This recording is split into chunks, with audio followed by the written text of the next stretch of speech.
అసలు మన రాష్ట్రం ఎంత దయనీయ స్థితిలో ఉంది అంటే పక్క రాష్ట్రాలందరికీ అన్నిటికీ రాజధానీలు ఉన్నాయా? బెంగళూరు, చెన్నై, ముంబై అన్నిటికీ అన్నీ ఉన్నాయి. కానీ మనకేముంది? చేతిలో చిప్ ఉంది. చికెన్ మసాలా కనీసం ఒక రాజధాని కూడా లేదు. మన బిడ్డలు ఎక్కడికి వెళ్ళాలి ఉద్యోగాల కోసం? వాళ్ళ భవిష్యత్తు ఏం కావాలి? డిగ్రీలు, పీజీలు చదివిన బిడ్డలంతా రోడ్ల మీద తిరుగుతున్నారు, లేకపోతే ఆటో డ్రైవర్లు గానో గిగ్ వర్కర్లు గానో పనిచేస్తున్నారు. ఎవరు పట్టించుకుంటున్నారు?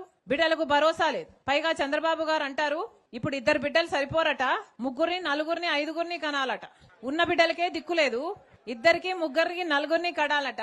అట్లా కన్న వాళ్ళకి ఈయన 25,000 రూపాయలు ఇస్తాడట. ఈయన ఇచ్చే బోర్డు 25,000 రూపాయల కోసం మీరు బిడ్డల్ని కనాలట.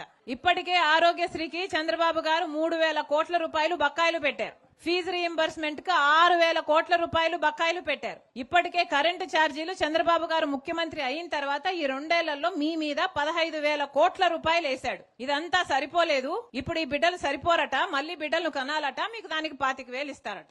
ఒకసారి ఆలోచన చేసుకోండి, పాలకులు ఎలా ఉన్నారో ఆలోచన చేసుకోండి. చికెన్ మసాలా